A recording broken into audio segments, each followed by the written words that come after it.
Web serials இனி டிவிக்கு முன்பே சன் நெக்ஸ்ட் ஆப்ல ஜாலியா எல்லாருக்கும் முன்னாடியே பாருங்க. இப்பவே சன் நெக்ஸ்ட் ஆப்பை டவுன்லோட் பண்ணி சப்ஸ்கிரைப் பண்ணுங்க.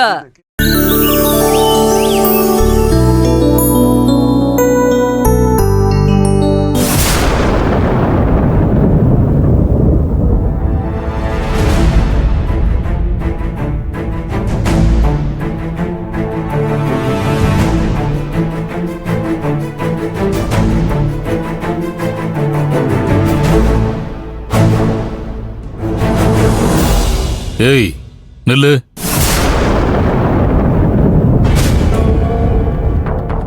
இத அவகிட்ட கொடு.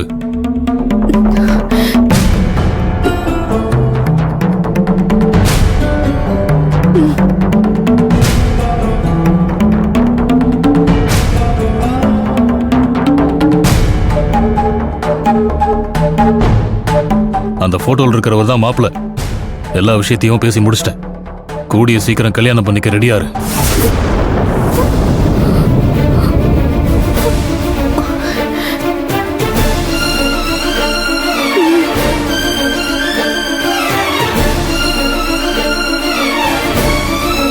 இவர் வயசானவர் மாதிரி இருக்காரு. தலை வழுக்கையா இருக்கு. எனக்கு பிடிக்கல. அவருக்கு சின்ன வயசுதான், தலைமுடிதான் கொட்டி போயிருக்கு. அதனால எந்த பிரச்சனையும் இல்லை. என்னம்மா இது? நீ போட்டோவை பாத்தியா? மனசாட்சி தொட்டு சொல்லு. இந்த மாப்பிள்ளைய உன் மருமகனை ஏத்துப்பியா? இவர் உன் பொண்ணுக்கு பொருத்தமானவரா இருக்காரா? சொல்லுமா, சொல்லுமா.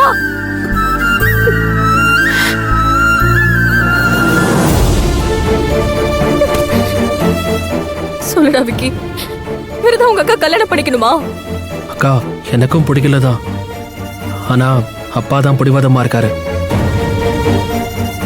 என்னங்க, மதிதான் பிடிக்கலன்னு சொல்றாள். அவளை எதுக்குங்க வற்புறுத்தணும்? ஊர்ல இவரை விட்டா மாப்பிள்ளையா இல்ல, வேற நல்ல மாப்பிள்ளையா பாத்துக்கலாங்க.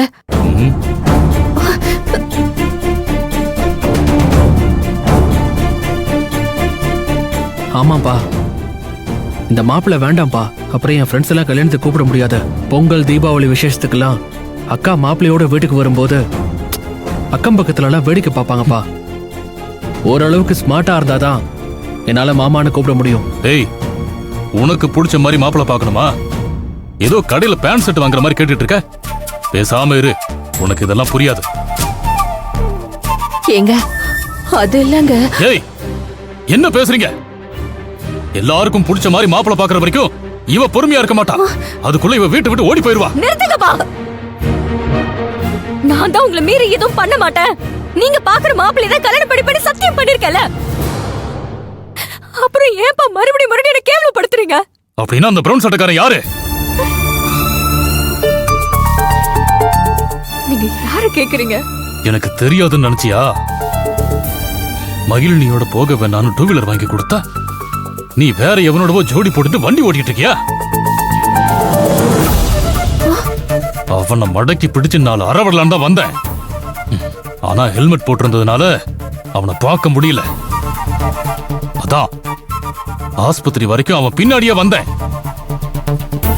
ஆஸ்பத்திரியில விசாரிச்சதுக்கு அப்புறம் தான் அந்த பிரவுன் சட்டக்காரன் டாக்டர் ஆதின்னு தெரிஞ்சது.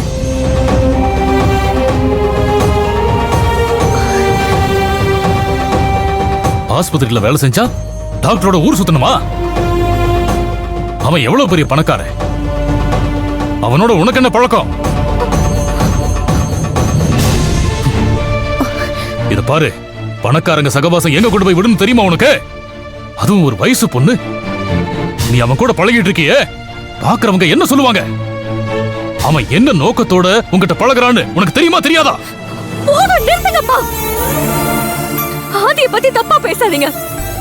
ஆதி என்னோட ஃப்ரெண்ட். அவன் கூட சேர்த்து வச்சு பேசாதீங்க. நான் மட்டும் பேசல, அந்த ஆஸ்பத்திரியில எல்லாருமே பேசுறாங்க. சிரிப்பா சிரிக்கிறாங்க. எனக்கு எவ்வளவு அவமானமா இருந்ததுன்னு தெரியுமா? போதும்பா, முதல்ல நான் சொல்றத கொஞ்சம் கேளுங்க. நீங்க பார்த்த அந்த பிரவுன் சட்டைக்காரன் ஆதி இல்ல, அந்த அர்ஜுன். ஏற்கனவே ஏற்கனவே வந்து பொண்ணு பார்த்துட்டு போனானே அந்த அர்ஜுன் தான் காலையில என்ன ஃபாலோ பண்ணிட்டு வந்தாரு. என்ன மாட்டிக்கிட்டதும் அப்படியே பிளேட்டை திருப்பி போடுறியா? நான் தீர விசாரிச்சு தெரிஞ்சுக்கிட்டு தான் இந்த முடிவுக்கு வந்திருக்கேன். உங்க அக்கா மாதிரி எங்க மான மரியாதையை வாங்காம இந்த மாப்பிளைய கல்யாணம் பண்ணிட்டு போயிடு. இல்லனா எங்க யாரையும் உயிரோட பார்க்க முடியாது.